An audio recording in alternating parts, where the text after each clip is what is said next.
Sejam todas, todos bem-vindos, bem-vindas, bem-vindes nesse Café com Olho Adelonan e Cholar, nesta manhã de quarta-feira, 18 de junho de 2025. Hoje nós vamos falar sobre o Orixá Ogum, o Orixá das habilidades. Uma das questões mais costumeiras que tomam as pessoas é como Olodumare, como Deus, como esse demiurgo, cria. Como eu disse algumas lives, algumas gravações para trás, eu não gosto de dizer que Olodumare é Deus. Eu acho que isso limita muito o Olodumare. A gente tem uma ideia de Deus muito grandiosa, A nossa formação judaico-cristã acaba imprimindo fantasias na nossa mente. E, na verdade, essas fantasias nos levam a projetar muitas coisas, A fantasiar muitas coisas, a ter impressões que muitas das vezes são equivocadas. Mas cada sistema espiritual, cada tradição espiritual tem a sua própria forma de compreender as coisas, Ainda que numa origem muito originária elas sejam as mesmas coisas, é importante a gente dizer o que elas são a partir da sua natureza originária, ou seja, a partir da sua fundação. Isso quer dizer o quê? Que pensar Deus a partir da tradição judaico-cristã islâmica tem uma singularidade. E quando a gente vai para essa concepção de Deus, de Criador, na tradição judaica, na tradição islâmica e na tradição cristã, há também diferenças. Os judeus, os cristãos, os muçulmanos, os islâmicos, embora acreditam no único Deus, no mesmo Deus, eles não entendem esse Deus da mesma forma. Então, para os judeus, Dus, Hashem, Adonai e Yahvé tem uma natureza própria. O muçulmano vai compreender a natureza de Alá da sua forma, à sua maneira, e o cristão vai compreender Deus à sua forma, à sua maneira. Por exemplo, para os cristãos, Deus é aquele que se manifestou através do Filho. Tipo, o Verbo se fez carne. É a mesma coisa que dizer Deus se fez carne. O Evangelho de João, o quarto evangelho do Injil, do evangelho da tradição cristã, vai dizer o seguinte: e o Verbo se fez carne e habitou entre nós. Essa frase é o mesmo que dizer e Deus se fez homem e habitou entre nós. Inclusive, essa tradução consta em algumas narrativas, algumas bíblias do evangelho. Então, e o Verbo se fez carne e habitou entre nós. E Deus se fez homem e morou entre nós. Então, para os cristãos, Deus se fez humano através de Jesus e morou entre nós. Então, Jesus é Deus para os cristãos. Para os muçulmanos, Alá, Alhamdulillah, Alá é o único, o exclusivo, e ele não tem filho nenhum. O muçulmano não se coloca nesse lugar antropomórfico de que Alá tenha filhos. Não. Para o Alcorão, o Corão, o livro sagrado para os muçulmanos, todos nós somos criaturas. Alá, o Criador, e nós, seres humanos, as criaturas. As criaturas humanas, porque tem as criaturas animais, tem as criaturas vegetais. Para o Alcorão, todos nós somos criaturas. No Alcorão não existe essa concepção de que somos filhos de Deus.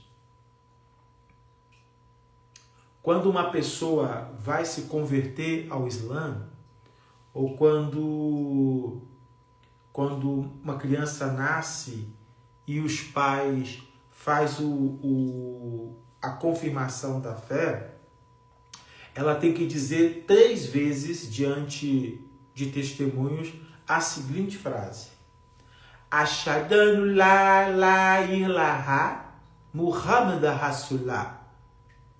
Ashhadu la ilaha Muhammad Rasulullah. Ashhadu la ilaha illallah Muhammad Rasulullah. O que quer dizer? Creio, acredito em um só Deus, que é Alá, e o profeta Muhammad é o seu mensageiro. Creio em um único Deus, que é Alá, e o profeta Muhammad é o seu mensageiro. Creio em um único Deus, que é Alá, e o profeta Muhammad é o seu mensageiro. Essa é a profissão de fé quando uma pessoa quer se converter ao Islã. Ela não precisa ir numa mesquita. Ela não precisa de lugar nenhum. Basta ela dizer isso diante de 2 ou mais pessoas. Se você estiver diante de 2 pessoas que são Islã e você compreendeu isso, você só diz Ashhadu la ilaha illallah Muhammad Rasulullah. Ponto. 3 vezes. Você se converteu ao Islã. Porque o Islã parte do pressuposto que todas as pessoas, todos os seres criados estão sob essa outorga. Qual outorga? Porque a palavra muçulmano quer dizer submetido. Aquele que submete, aquele que é submisso. Por isso que eles fazem muitas prostrações, né?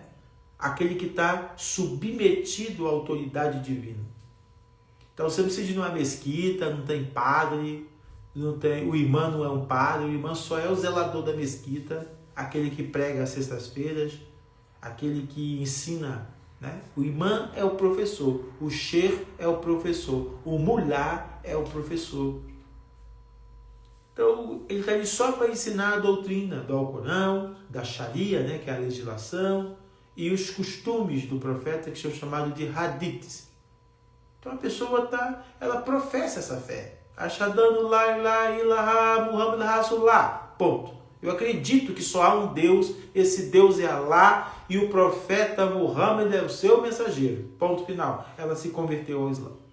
Ela submeteu a autoridade do Alcorão, ela submeteu a autoridade do profeta, ela submeteu a autoridade de Deus. No judaísmo, a pessoa nasce judia porque a mãe dela é judia. Crianças que não foram nascidas de mães judias não são judeus. Se um pai judeu, se um pai hebreu, se um pai que é de tradição judaica, ainda que de sangue, mesmo que ele tenha um filho com uma mulher brasileira, essas crianças não são judeus. A condição para uma criança ser judia é ser nascida do útero de uma mulher judia. Agora, qualquer pessoa pode se tornar judeu. Qualquer pessoa. Porém, tornar-se judeu, não é como tornar muçulmano, que você professa o testemunho, né? Ashadanu la ilaha Muhammad Rasulullah. Ponto. Você falou isso, você tornou muçulmano. Ou, como no cristianismo, você batiza, passa pelas águas, está batizado em nome do Pai, do Filho e do Espírito Santo, você é opção. Judeu não. Para você se converter ao judaísmo, você precisa passar por um tribunal de rabinos, e esse processo de conversão demora uns 5, 10 anos, 15 anos. Porque esse tribunal de rabino não existe, só existe em 2 lugares do mundo. Só existe em Jerusalém e só existe nos Estados Unidos, em Nova York. Então só existe 2 tribunais rabínicos do mundo que pode aceitar convertidos ao judaísmo ortodoxo e ultra-ortodoxo. Então a pessoa começa a frequentar a sinagoga, começa a estudar a Torá, começa a estudar a Tainá, começa a estudar os Midrashes, começa a estudar a Gemara, começa a estudar o Talmud. Por quê? Porque um judeu tem que estudar. Você não pode se tornar um judeu sem estudar, sem entender a sua fé, a sua crença, os costumes. Porque a tradição judaica dá muita ênfase aos costumes que foram ensinados pelos antigos. E isso está lá no livro do Êxodo, no 2º livro da Torá, no 2º livro do Pentateuco, que diz assim, ó, nossos pais e nossas mães nos ensinaram. Então, o livro do Êxodo reporta a essa passagem, a essa dinâmica que os antigos, que os mais velhos, que os nossos pais e as nossas mães estão nos transmitindo os feitos dos antigos. Pois bem, assim, nessas tradições chamadas de semíticas ou abraâmica, o processo de conversão, o processo de adesão se dá. Quando a gente sai dessas tradições religiosas, né, porque as únicas 3 religiões do mundo é o judaísmo, o islamismo e o cristianismo. Só existem 3 religiões no mundo, só essas 3. As demais não são religiões. As demais são sistemas espirituais. Quando a gente vai para a Índia, para o hinduísmo, para o budismo, para o jainismo, o processo de conversão é completamente diferente desse que a gente acabou de escutar das tradições semíticas abraâmicas. Primeiro que não existe conversão no hinduísmo e não existe conversão no budismo e nem no jainismo. Por que não existe conversão no hinduísmo, no budismo e no jainismo, nessas 3 grandes tradições, nesses 3 grandes sistemas espirituais da Índia? Porque essas 3 tradições, hinduísmo, budismo e jainismo, na sua diversidade, elas pertencem ao que é chamado de Sanatana Dharma. O que é o Sanatana Dharma? O Sanatana Dharma, ou o Dharma, é nada mais, nada menos do que o caminho espiritual dentro dessas tradições. Da tradição de Shiva, da tradição de Vishnu, da tradição de Brahmana. A tradição de Brahma, o Brahmanismo, a tradição de Shiva, o Shivaísmo, na sua diversidade, e a tradição de Vishnu, o Vishnaísmo ou o Vaishnavismo, como também é chamado. Bem como o Dharma de Buda, né, que é a doutrina de Buda, ao conhecimento de Buda, e também o Dharma de Mahavira, que é um grande sábio também, um grande desperto, que ali, no mesmo período do Buda, mais ou menos 2.500 anos atrás, fundou a tradição Jaina, ou o Jainismo, né, que é outra tradição de Sanatana Dharma da Índia. Nessas tradições, quando uma pessoa quer praticar, ela simplesmente começa a praticar o Dharma, que consiste na não violência, que consiste em muitas dessas tradições não comer carne, que consiste em aprender a meditar, aprender a atenção plena, né? Aprender a não danificar, a não causar danos, né? em qualquer ser humano. E aí essas tradições têm princípios, né, que possibilitam a pessoa viver esse Dharma, ou seja, esse caminho, essa doutrina de vida. Vamos agora para o Tao. O Tao é o taoísmo da China, que também não é uma religião, embora nos últimos 100 anos tentaram transformar isso numa religião. O caminho do Tao também é um caminho. Também é uma maneira de você compreender o Tao. O que é compreender o Tao? O Tao é a grandiosidade do ser. O Tao é a natureza real de todas as coisas. Compreender o Tao, viver o Tao conforme essa tradição chinesa, é o caminho da não ação. É o caminho de aceitar a sua realidade, a sua natureza mais profunda. É um caminho muito bonito que tem muito a ver com o Ifá.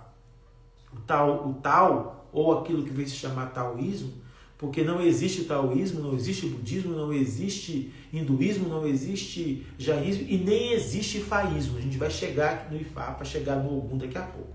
Essa coisa de ismo, ifaísmo, um tal de ifaísmo para lá, ifaísmo para lá, isso não existe, isso é invenção de moda.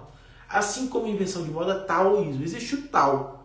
E encontrar o teu Tao e praticar o teu Tao é praticar a sua verdade. É praticar o reconhecimento da tua verdade. Conversão no Ifá. Existe conversão de Ifá? Ifá não é um sistema espiritual, não é uma tradição de conversão. Ah, eu vou me converter ao Ifá. Conheci o Oluwadelonã, ele fala bonito do Ifá, vou me converter. Gente, eu não prego, eu não converto ninguém. Eu dou aula de Ifá. O que é um babalaô? O babalaô nada mais é do que um professor de Ifá. Eu sou um professor de Ifá.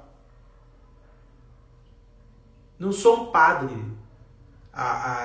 Muitos versos do Ifá foram traduzidos para o espanhol, para o português, para o inglês, como sacerdote, pleste. Babalaô é um sacerdote. Babalaô não é sacerdote, uma baboseira isso. Porque isso é erro de tradução. As traduções para o português e inglês traduziram babalaô como sacerdote. Babalaô não é um sacerdote. Não existe sacerdote no culto tradicional indígenas e aborígenes. Babalaô é um professor, é um mestre. É alguém que domina um sistema oracular, que domina um sistema espiritual, que domina as práticas ancestrais, saberes ancestrais e transmite e ensina esses saberes ancestrais a partir de uma herança oral, a partir de uma oralitura que tem sido escrita. A gente tem escrito, documentado, mas isso não era escrito, isso era passado oralmente, de boca a boca. Então não existe conversão no Ifá. Olô, mas quando eu decido, vou lá no oráculo, o oráculo diz que eu tenho que iniciar. Para começo de conversa. O oráculo raramente deve dizer que alguém deve iniciar. Raramente. O oráculo não é para isso. O oráculo é para ajudar as pessoas a lidar com suas questões, a organizar a sua energia, a curar suas feridas e por aí vai. Nossa, você está dizendo que o oráculo não deve dizer que as pessoas deveriam iniciar? Necessariamente não, porque o oráculo não é para isso.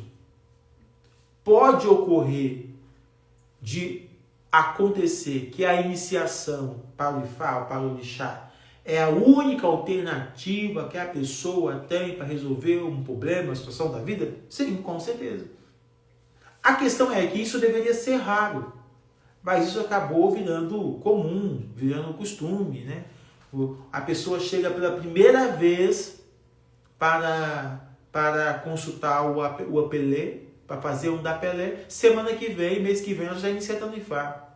Eu não faço isso, é loucura, é maluquice. Não estou dizendo que não existem situações que o próprio oráculo, o próprio Ifá determina que essa é a única condição para a pessoa continuar mantendo a sua vida, né, de certa forma. Então, o que ocorre então? A iniciação, ela é, de duas maneiras, uma escolha e uma vocação. Porque é uma escolha.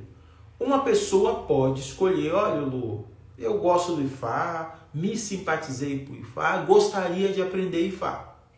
Para aprender Ifá, você tem que matricular na escola de Ifá. Ou, nossa, Lu, eu sinto, e o oráculo também me disse, e eu tenho percebido que eu tenho vocação, que eu tenho chamado, e o oráculo indica isso também, de certa forma. Uma criança que fez Chetaê, né, já tem essa recomendação desde pequeno, ou por outras vias, a pessoa tem uma recomendação desde pequeno que ela tem que fazer aquilo, que aquilo é o mais importante para a vida dela, e ela procura o babalaô e endereça o desejo para ele vai fazer as consultas devidas e vê que, de fato, a pessoa tem razão. Então ela se inicia. A pessoa se inicia no Ifá para se tornar um professor de Ifá. A pessoa se inicia no Ifá para tornar um especialista em Ifá. Então quer dizer que eu não posso iniciar para ser apenas um devoto. Para ser apenas um devoto de Ifá, você não precisa iniciar. Basta visitar o seu babalaô todo mês, fazer ali participar do Ossé Ifá, manifestar sua devoção para o Ifá, está tudo certo, não precisa iniciar para ser devoto do Ifá. Para ser devoto do Ifá, você basta frequentar a casa do babalaô, a casa de uma alaô, e durante os Ossés participar, receber oferendas do Ifá, dar oferendas para o Ifá, né? Fazer suas consultas da forma que você achar interessante. Mas se você inicia em qualquer culto da tradição iorubá, você está iniciando não para ter uma mera devoção. Você está iniciando para conhecer o culto, preservar o culto, manter o culto. Não importa como, se vai ser como um babalaô erudito, se vai ser como um praticante que ajuda o babalaô, que ajuda o maulaô, que contribui para manter o ebé, que contribui para manter a tradição, que escreve livro, que dá palestra, não sei como, isso o caminho vai se revelar. Mas a gente inicia numa tradição para poder ajudar a mantê-lo. Para ser um simples devoto não precisa iniciar. Basta participar dos ossés, que são públicos, são cerimônias que qualquer pessoa pode participar, manter a sua consulta oracular em dia, fazer as coisas que o oráculo orientar e por aí vai. Pois bem, quando a gente chega no culto do Ogum, do orixá Ogum, esse orixá dotado de habilidades, nós temos um detalhe fundamental.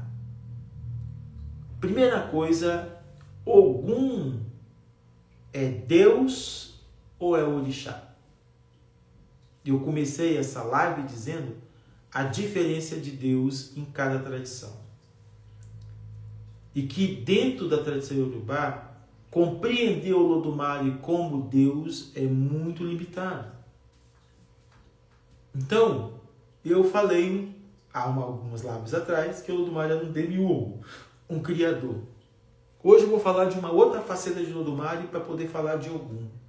Olodumare é um sistema mundo.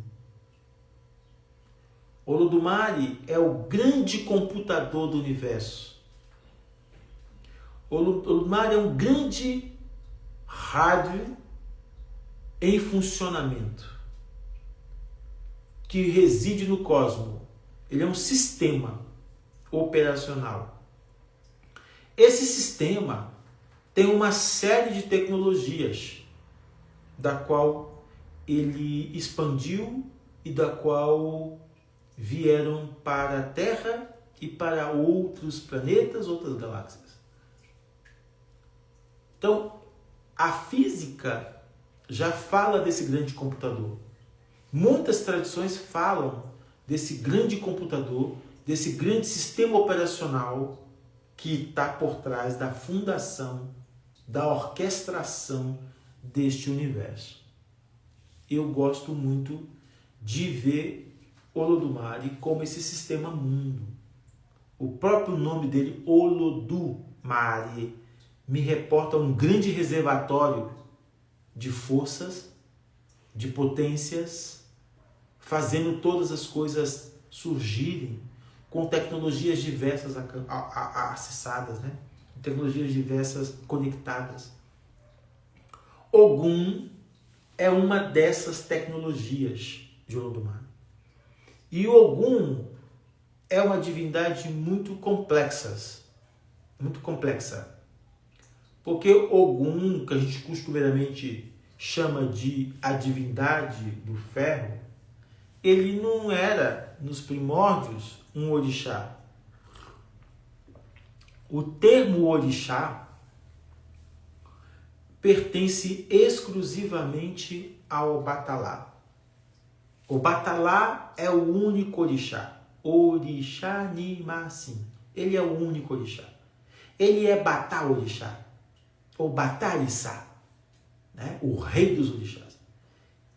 Obatalá também tem como nome Ossá e também tem como nome Orissá. Então, Orissá, orixá, é também o nome de Obatalá.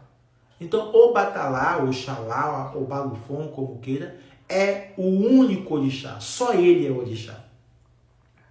Todos os demais são Irumolés, ou são Ajoguns, ou são Imalés, né? Ou são outras manifestações, outro tipo de manifestações. Irumolé e Imolé não é a mesma coisa. E não é menos importante ou mais importante que orixá. A questão de orixá, Adiogun, Irumolé e Imolé não está no nível de disputa de lugar. Está no nível de reputação mesmo. Assim. O Batalá tem uma reputação por ser o único orixá muito grandiosa, né? E os Urumolés e os Imolés, os ancestros também, né? Os Ajoguns, essas manifestações de energias diversas, elas estão em outro patamar, não menos importante. Pois bem, Ogum, que na nossa tradição, sobretudo afro-diaspórica, carrega o tom, as cores branca e azul, né? Embora a ênfase ao azul escuro é a cor do Ogum, né? Mas em muitas tradições você vê ali um misto de branco e azul, né? Embora o azul seja a cor dele, né? Mas sempre tem um branco ali, né? Aonde aparece o branco nas cores dos deuses, dos orixás, tem a ver com o Obatalá. Tá? Então, muitos orixás, muitos Irumolés, que não são orixás, tiveram a cor branca associado às suas cores. Ogum, o Assi-Aju, aquele que vai na frente, estava na comitiva que veio do céu, do Orum para o Aê, na fundação. Então, Ogum é um Urumolé. E um Urumolé com um status duplo, porque Ogum transita tanto na direita como na esquerda. O Ifá fala que existe 401 Urumolés, ou seja, 401 divindades da direita, denominadas orixás, e também Irumolés, e 400 divindades da esquerda, denominada Adiogun e também Irumolé. Porque tem Irumolés tanto na direita como na esquerda. A gente pode definir que a mão direita é a mão dos orixás, da magia Funfun, e temos a mão esquerda, que é a mão dos Ajoguns e que é a mão da magia Tudum, ou pode entender de forma espontânea como magia branca, como magia negra. Tá, ok? Os Ajoguns estão muito associados ao negro. O negro, na tradição de Ifá, está relacionado à noite, está relacionado à escuridão e também, de certa forma, sem entrar num juízo de valor, está também associado ao mal. Assim como o branco está associado ao dia e relacionado ao bem. Só que, diferente da perspectiva semítica abrâmica, onde o bem e o mal estão lutando entre si, degradando, aqui o bem e o mal não estão lutando e degradando. Aqui o bem e o mal, ire e osobo, ire e ibi, negativo e positivo, estão propiciando o acontecimento do mundo. Estão permitindo o acontecimento do mundo. Estão favorecendo o acontecimento do mundo. Ok? Então, Ogum, o Assi, o Aju, foi designado como a divindade com essa polaridade negativa e positiva de Irumolé e também de Adjogum, para vir à frente na comitiva de Odudua, na comitiva de fundação do Aê da Terra. Alguém que vai à frente está protegendo os que vêm atrás do perigo. Alguém que vai à frente está abrindo os caminhos para os que vêm logo em seguida.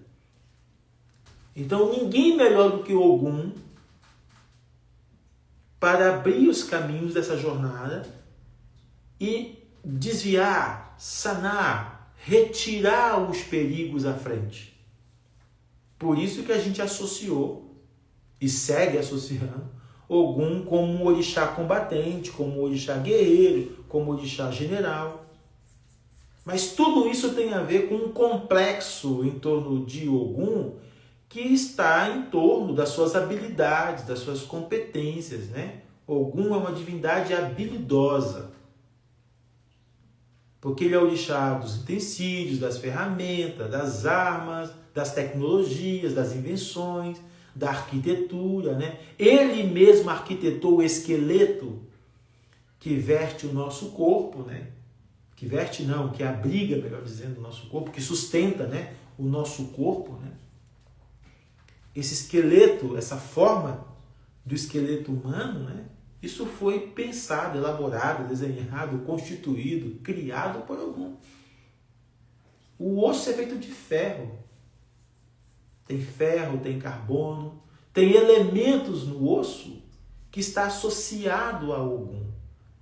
E foi Ogum quem pensou essa ossatura. Foi Ogum quem elaborou essa estrutura. Então, as estruturas têm a ver com Ogum. Ogum é o patrono também dos engenheiros, né? Dos pedreiros, dos mestres de obra, de quem trabalha com invenção, com construção, com tecnologia. Porque a estrutura óssea do corpo é uma tecnologia muito bem pensada e pensada por Ogum. Então ele não é só o general sanguinário que vai para o campo de batalha, arranca a cabeça, pega o indivíduo e banha no seu sangue. Não, não é só isso, é também isso. Porque ele também tem essa faceta. Ele também tem a faceta de um general de guerra. Ele também tem a faceta de um comandante de exércitos.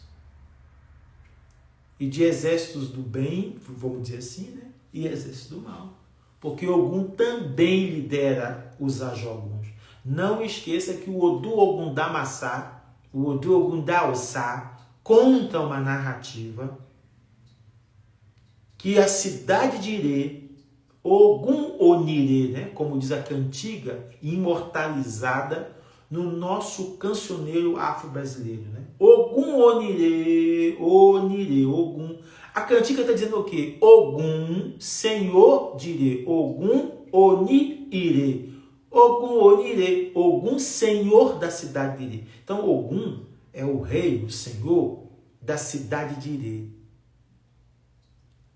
E o Odu Ogum da Massá conta um itom que a cidade de Ire, o complexo habitacional do povo da casa de Ogum, sofreu um ataque das Yamins Eleiés. Esse Odu Ogum da Massá é profundamente relacionado à alta feitiçaria e profundamente relacionado às Yamins. um ataque voluntário, não. Já havia uma insistência por parte das Eleiés que o Ogum chefiasse o exército dos ajoguns dela. E Ogum recusou. Vocês sabem muito bem que as Eleiés, quando querem chamar atenção para algo, quando querem chamar a atenção de alguém, elas perturbam a vida da pessoa, né? A única que pode, ou as únicas que podem, pisar na sua sorte e arrancar a tua sorte é as Eleiés. Por isso que a gente faz IPC. A gente faz IPC, ó, e a mim, Daridi, estou te apaziguando, minhas senhoras, para a senhora não pisar na minha sorte, para a senhora não roubar a minha sorte, para a senhora não retirar a minha sorte. O IPC é feito isso. Um bom babalaô, diante de situações específicas, ele percebendo que a sorte da pessoa está em perigo, ele vai homenagear as Eleiés, para que ela não rouba a sorte das pessoas. Alguns odus que aparecem na consulta oracular com Ifá para uma pessoa, deixa isso bem claro, da precisão dessa pessoa apaziguar a força das senhoras pássaros da noite. Lembrando, gente, eu vou voltar no Ogum, lembrando que a gente não apazigua as Eleiés só com IPC, não. Existe akoshés, existe oroguns que a pessoa passa no corpo, que a pessoa toma banho, que também apazigua a força das Eleiés. Muita gente não sabe disso. E fica aí uma maluquice de dar IPC, joga IPC, põe IPC, passa ovo, uma coisa que sem pé nem cabeça. As pessoas acham que tratar de mim, cuidar de mim, é uma receita de bolo. Existem milhares de IPC. Existem milhares de formas, centenas de formas, dezenas de formas, como quer entender, de apaziguamento das forças das feiticeiras da noite. Ipexé é uma delas. Imulé é uma delas. Akoshé, Orogum é uma delas. Entendeu? O Ipexé é o mais, né, diríamos assim, providencial, talvez, né? E você pode usar elementos ali que foram definidos no oráculo. Pois bem, Ogum não aceitou essa condição imposta pelas Eleiés. Então elas começaram a causar problema em Irê. Os velhos começaram a morrer, as crianças começaram a adoecer, os animais começaram a fragilizar e a morrer. As mulheres grávidas começaram a perder os filhos. Não esqueça que aborto espontâneo, muitas das vezes, não estou dizendo que é todo o caso, então me escutem bem, muitas das vezes abortos espontâneos, abortos ocasionados, abortos ocorridos, podem também ser um ataque de Amin. Uma mulher grávida pode sofrer um ataque de Amin. Olha só que interessante. Sabe por quê? Ela pode sofrer um ataque de Amin. Essa mulher pode não estar correspondendo, né, o seu agé, o poder ancestral feminino que mora dentro dela. E esse agé que mora por excelência dentro da mulher pode se voltar contra ela, sim. Ele pode estar desorganizado, ele pode se organizar e causar todo um conflito energético na mulher e produzir um aborto. Então, a situação Irê estava problemática. Estava um caos, um desespero, e Ogum não estava na cidade. Ogum estava nas suas campanhas. Quando Ogum voltou da sua campanha e viu aquela situação, as mulheres chorando, as mulheres implorando para Ogum fazer alguma coisa, ninguém sabia o que era que estava acontecendo. Como de praxe, Ogum vai até os anciões consultam o oráculo, e o oráculo revela que aquela situação, que aquele desatino era um negativo de Eleié, de Amiyoshpangá, das bruxas feiticeiras, que tinham caído sobre a cidade de Irê. E Ogum, resistente, como ele não cede muito facilmente, tenta resistir o máximo, mas o desatino prolonga. Até que a situação fica insuportável e Ogum aceita realizar o pacto com Eleié. Porque as situações, as coisas com Eleé só se resolvem com pacto. Ogum vai até uma localidade combinada e ali ele forja um pacto com as Eleés, um pacto que protege Irê, que protege o povo de Irê, mas também que coloca Ogum a serviço das Eleés. Ogum tem profunda relação com Ajogum, com as divindades da mão esquerda, porque Ajogum são divindades. Iku, o Ajogum da morte, é uma divindade. Arum, o Ajogum da doença, é uma divindade. Ofo, o Ajogum da perda, é uma divindade. Eba, o Ajogum do aprisionamento, é uma divindade. O Ahala, o Ajogum da perturbação, é uma divindade. Agé, o Ajogum mor da feitiçaria, é uma divindade. Elenini, o Ajogum mor da perturbação do Uri, é uma divindade. Então, para nós, na perspectiva iorubá, a doença não é só a doencinha que aparece no teu corpo. Ah, estou com um problema no meu estômago, estou com uma úlcera gástrica no meu estômago. Ok, isso é uma doença do ponto de vista ocidental. Do ponto de vista africano iorubá, Arum é muito mais do que essa microdoença no teu estômago. Como eu compreendo a medicina iorubá do Ifá, essa doença do teu estômago, que o espírito, que a divindade Arum, está causando desequilíbrio no teu estômago. Por isso que a gente alimenta Jogum. A gente alimenta Jogum. O ebó que é feito para você é para Exu entregar para Jogum. Exu é outro que tem relação. Exu tem relação com todo mundo, né, gente? Exu vai para lá, vai para cá, sobe, desce, gira. Exu circula entre orixá, entre deuses e diabo, entre o Adjogum. O Exu anda com o Adjogum. Exu tem moral com o Adjogum. Porque Exu é a transportadora, né? Sabe quando você compra um negócio lá longe e a transportadora traz lá, demorando um mês para chegar? Uma semana? Exu tem essa função de transporte, teletransporte. Exu transporta tudo. Exu entrega a oferenda para o orixá, Exu entrega a oferenda para Adjogum. Ninguém vem comer nenhuma comida que você dá para Oxum, para Xangô, para tirar a morte, para tirar a doença, para tirar a perturbação, etc. Nenhuma dessas comidas, essas divindades vêm comer.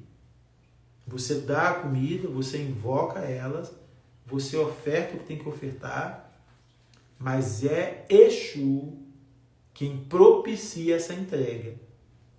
Ah, Olô, mas eu tenho o altar de Xangô, maravilhoso, com 10 pedras, 10 Edunará vindo da terra de Oió, com Xangô maior do que eu. Aí você pode ter o Xangô de 50 metros, não vai alterar em nada. Você pode ter Eduará gigante, não é essa a questão.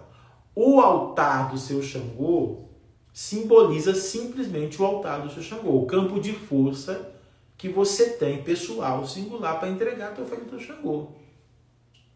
Mas sinto te informar que isso não é um privilégio algum. Isso só está dizendo que você tem ali uma entrada mais primorosa no culto, porque você foi iniciado, então você tem um altar particular. Mas quem não tem um altar particular pode fazer a oferenda para Xangô, aonde ele quiser receber a oferenda, que vai estar valendo de qualquer forma. Entende? Você ter o altar da divindade só te singulariza, né? Te dá aí condição de poder fazer essas oferendas, esse culto de forma mais aconchegante, né? Porque quem não tem vai ter que ir no templo, vai ter que ir não sei aonde, na montanha, numa pedreira, na beira de uma cachoeira, né? Sei lá. A questão toda de Ogum é que ele, ao fazer esse pacto com as Eleés, ele propicia, na verdade, o equilíbrio das coisas, né? Eu gosto muito de Ogum. E Ogum é muito importante. Por que Ogum é muito importante? Porque Ogum é uma divindade a quem todos nós devemos sempre agradar e sempre ter por perto. Porque Ogum, como chefe, como chifre, né?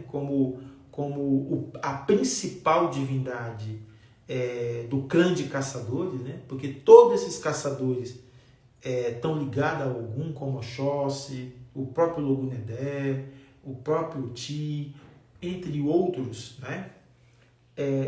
A gente conhece alguns, mas são muitos mais. Tem muitas divindades, tem muitos irumolés, tem muitos orixás, ancestrais, que se tornaram orixás populares nas suas localidades, nos seus lugarejos, nas suas vilas, nas suas aldeias, que a gente nem conhece e que estão ligados ao clã. E muitas das vezes eles comparecem com epítetos, com nomes que aproximam eles de Ogum, de Oxóssi, ou de Ossanhe, né? Mas são descendentes, são pessoas que são ancestrais, que tiveram uma reputação, uma qualidade de vida muito genuína e muito vigorosa para o povo daquela localidade e acaba tendo a sua memória preservada.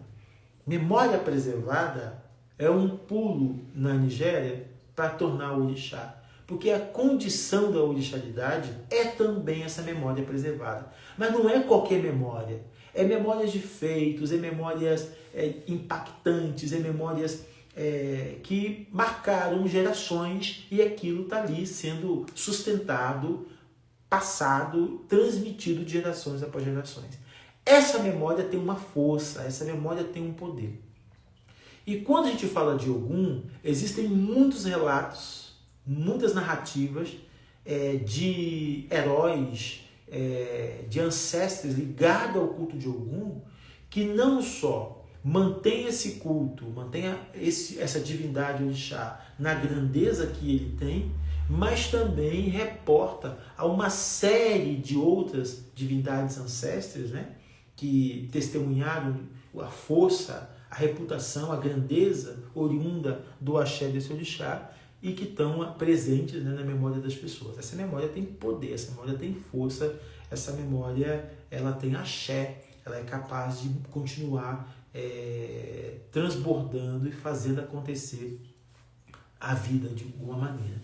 Então, Ogum, o culto dele é um culto que está muito em torno, ou está impregnado dessa magia, dessa habilidade dos caçadores, dos policiais, dos guardiões, daqueles que mantêm a ordem das coisas, né? Que provê a comunidade, que provê a família, que provê o clã. Né? Então, você chega na Nigéria, você vê os devotos de Ogum, você identifica os devotos de Ogum de forma muito peculiar.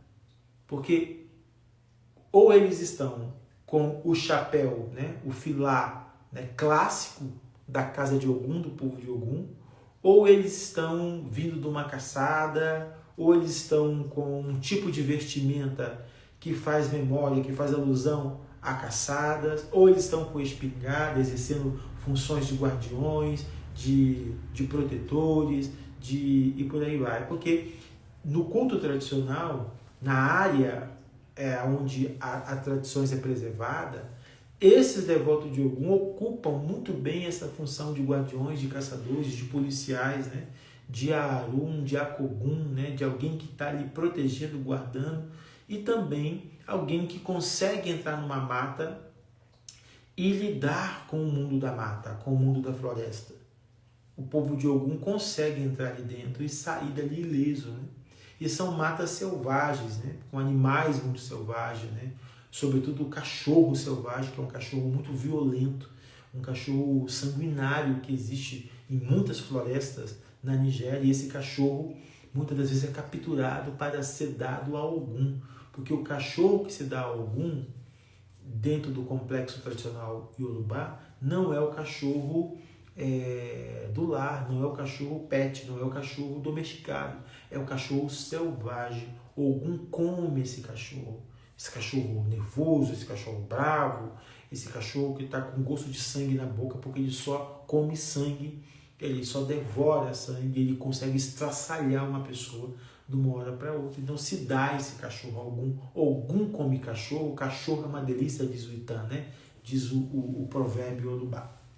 Então, a sua faceta, né, como a gente celebra na diáspora, do azul negro, né, o azul escuro, tem a ver exatamente com essa força noturna, que é o Dudu, que é o negro, né, que é a força primordial de Ogum.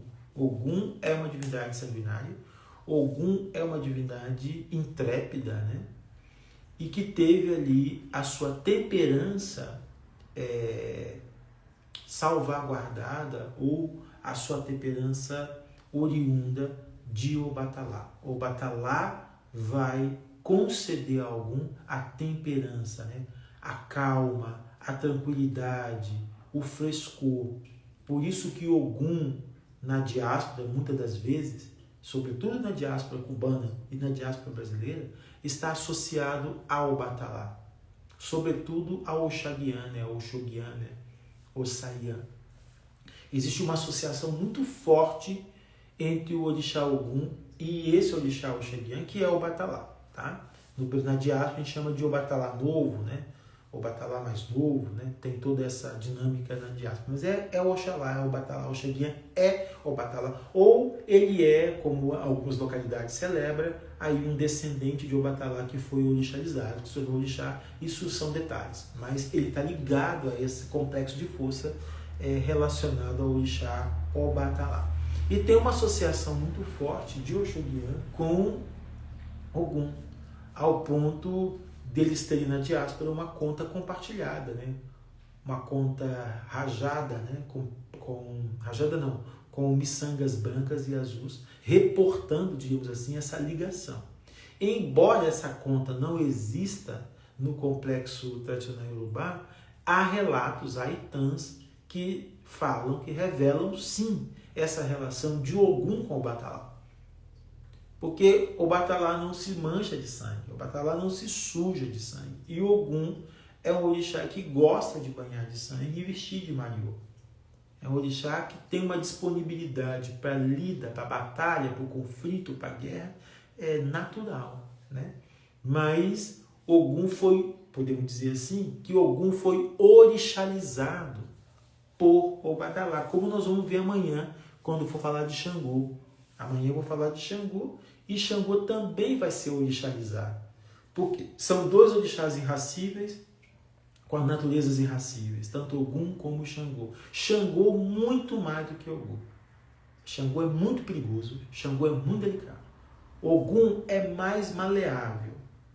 Você consegue lidar melhor com Ogum do que com Xangô. É mais fácil agradar Ogum do que agradar Xangô. Xangô é mais temperamental.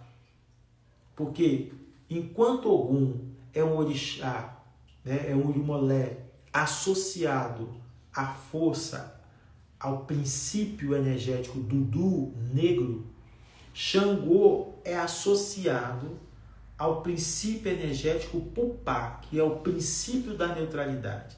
Essas divindades ligadas ao vermelho, ligadas ao princípio energético Pupá vermelho, elas são muito delicadas, elas são muito sutis, diferente das divindades Funfun e das divindades Dudu. Elas são mais fáceis de agradar.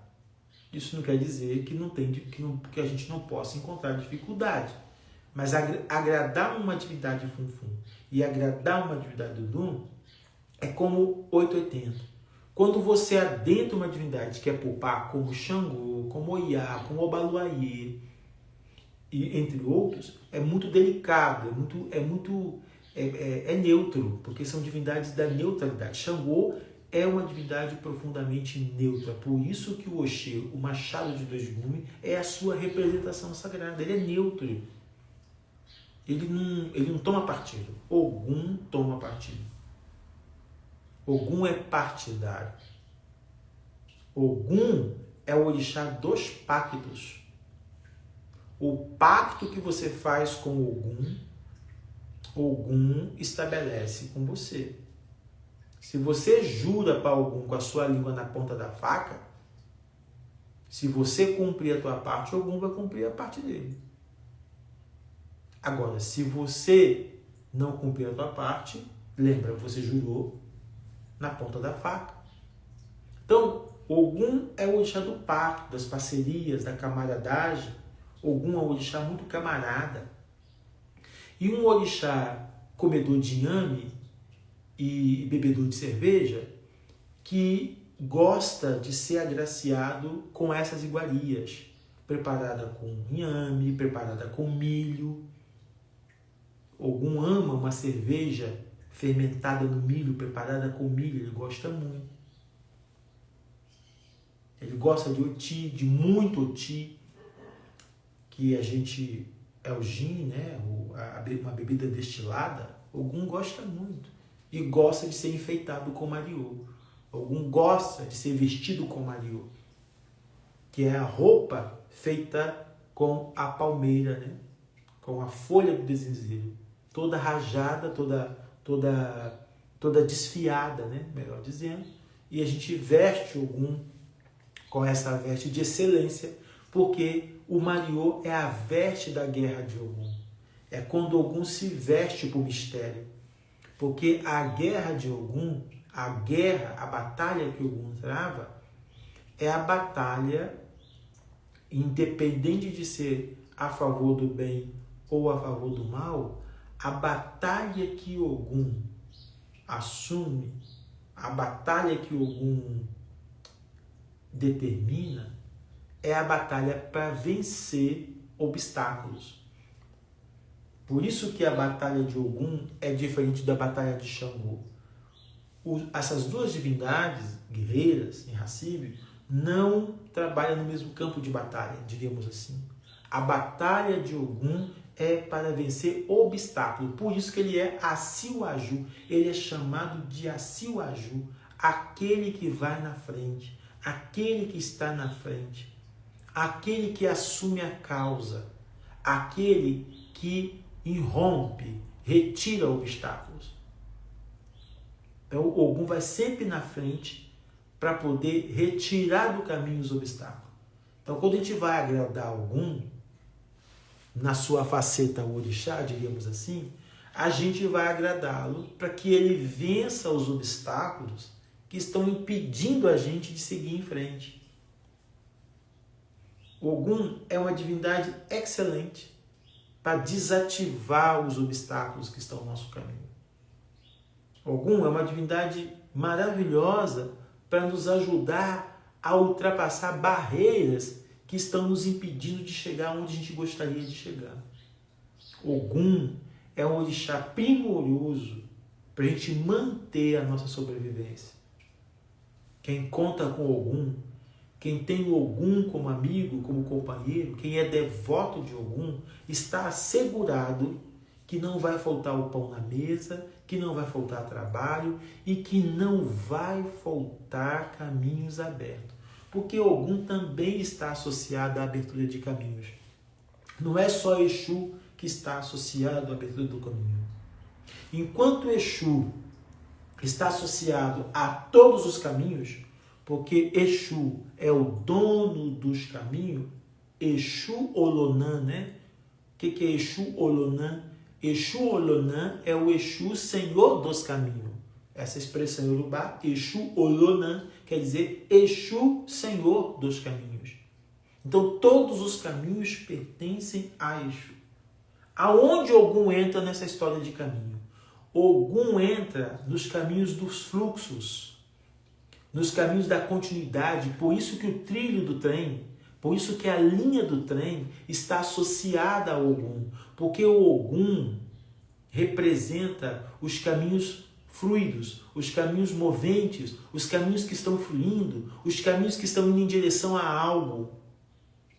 Por isso que quando a gente quer que um caminho seja desobstruído, um caminho que está impedido, um caminho que está bloqueado para alguém, a gente entrega oferendas no trilho do trem, para que o Ogum desobstrua o obstáculo e faça com que esse percurso neste caminho desejado seja fluido, seja livre, seja espontâneo, tenha movência, tenha movimento.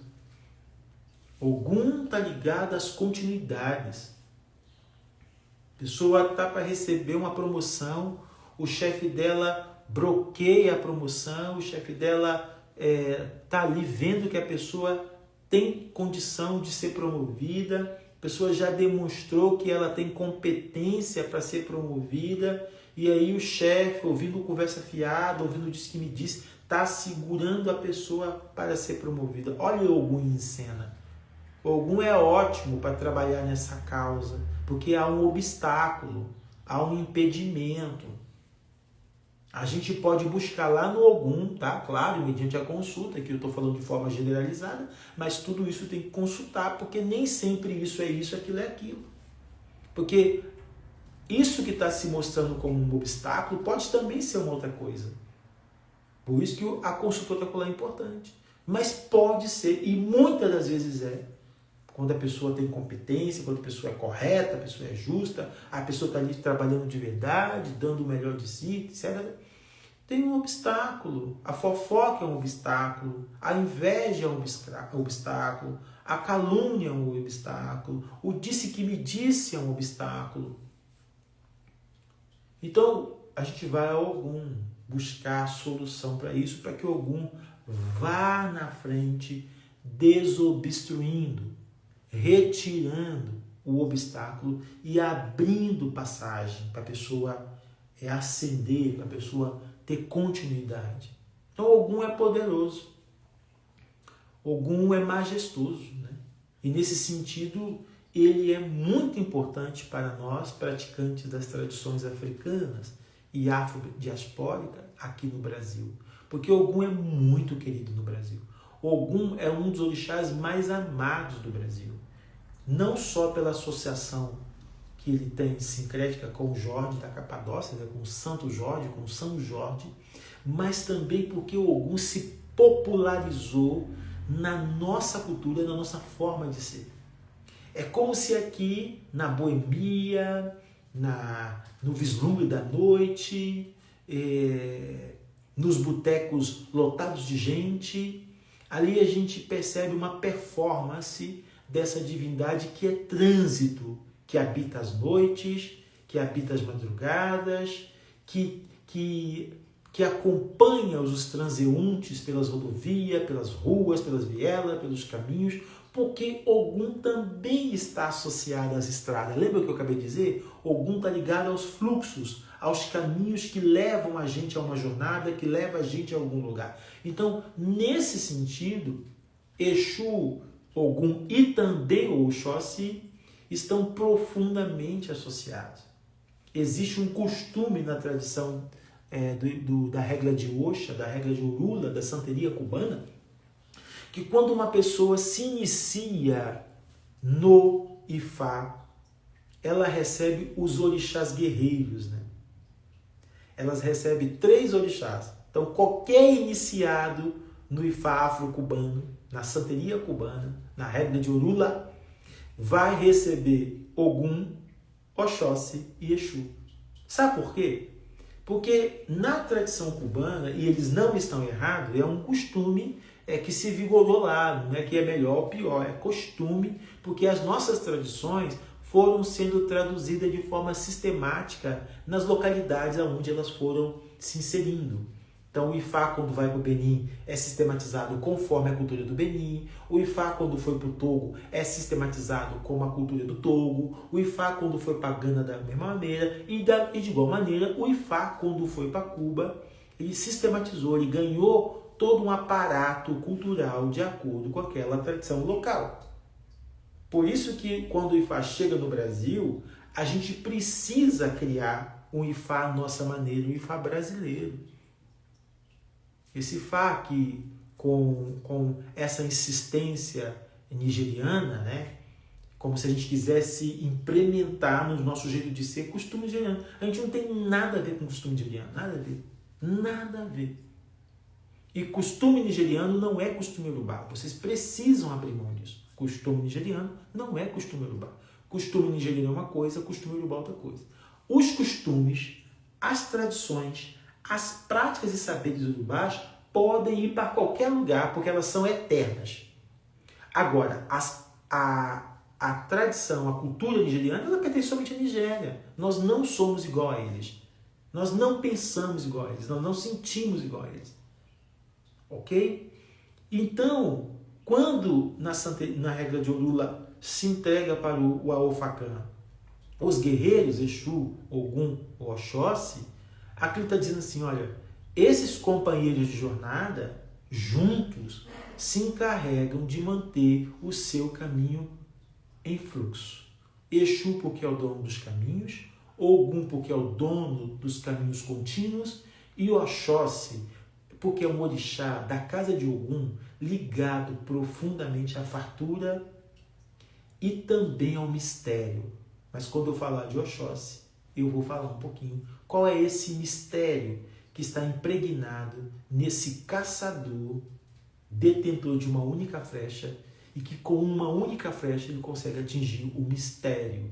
Que mistério é esse, né? Então, para concluir, Ogum é muito querido nesse país, em todas as práticas tradicionais populares da diáspora brasileira, de igual maneira, muito querido também para os praticantes do culto tradicional, Ixixelabá e esse orixá Ebile. Então, Ogum é esse orixá que todo mundo precisa contar, que todo mundo precisa reverenciar, que todas as pessoas precisam ser devotos. Todas as pessoas precisam ser devotas de Ogum, porque ele é o Assiuaju, é o orixá que transita na direita, transita na esquerda e vai a qualquer lugar e mantém os fluxos indo e vindo. Quem tem Ogum como amigo não perde demanda. Quem tem Ogum como amigo não tem vitória de inimigo. Quem tem Ogum como amigo está tranquilo.